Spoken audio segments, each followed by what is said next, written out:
Hello everybody and welcome back. My name is Kari and today I'm doing my favorite historical fiction videos. I realized as I was randomly looking through my videos over the last year that I've done fantasy and classics, but I have not yet done any of the other genres. Seeing as those are not my two biggest genres, I should maybe get into my favorite genre, which is historical fiction. So the first book I want to talk about is Shogun by James Clavell. Realistically, it's any book by him, but I've only read the first 5 in that series. Shogun, Taipei, Gaijin, Noble House, and I think there's something about a rat. And then there's Whirlwind as well, which I have not read. I liked Shogun best, and then Taipan and Gaijin are really close as well. The others are still really good, they're phenomenal actually, but they're not my favorites.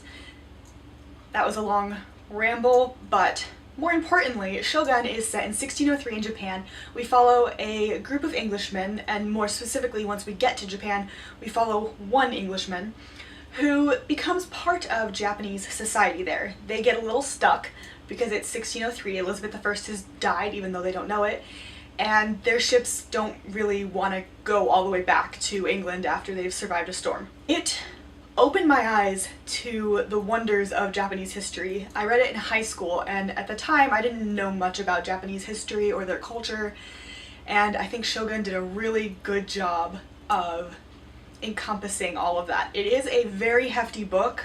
I think it's more than 700 pages, but it is well worth the time. Next I have Wilbur Smith, and this one is Blue Horizon obviously, but the first book of his I read was Assegai, and I read that when I was in South Africa because I was really craving a physical book. When I travel I only bring my Kindle because books are heavy, and the hotel I was staying in had this little library that you could go and take a book out and just return it whenever you finished it. And so they had Assegai, which I took and read and loved. That was how I found Wilbur Smith, and I am so grateful that I did. This book is part of the Assegai series, which is actually titled the Courtney series because it follows a family, the Courtneys, and their adventures in Africa. The stories take place during all sorts of different times. Assegai was during the early 1900s, and one of the Courtney family members was taking Teddy Roosevelt on a big game hunt. Another one that I read was a kid gets kidnapped by one of the tribes on the east coast of Africa, and his brother searches the entire continent almost to find him again. This one I have not read yet, but I really want to because anything by Wilbur Smith is fantastic, and I want to figure out where the Courtney family is at whatever point in time this book is set. Next I have The Poison Garden by Karen Harper.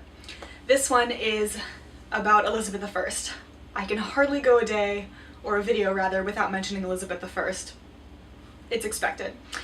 This is a 9-book series. They're a mystery series actually, focusing on Elizabeth as both queen and detective. Obviously it's fictional because Elizabeth didn't do detective, but I just love them. This book specifically is when she is 25 years old and technically still a princess. She just becomes queen, so it's November of 1558, November 17th if we're being really specific about her accession day, and somebody is poisoning her people. So she has to figure out who, why, how, and how to stop it. And then it goes on throughout the 45 years of her reign during the next 8 books. I love them. I think it's just so much fun to see Elizabeth in a, albeit fictional, sense as a detective who's dealing with all the drama of both being a queen, a human, and a detective at the same time. Next I have a YA book, which is Bloody Jack by L.A. Meyer.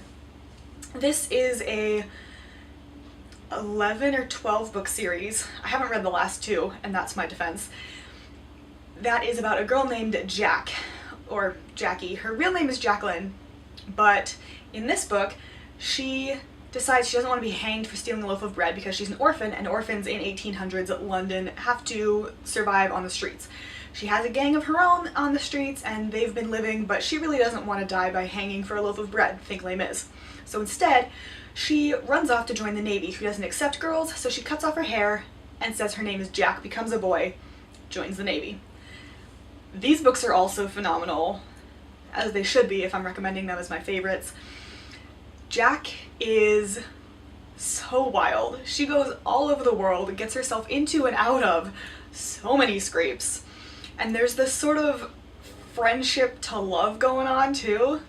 And I really need to finish this series so that I find out exactly what happens to her, because the cover of the last one concerns me.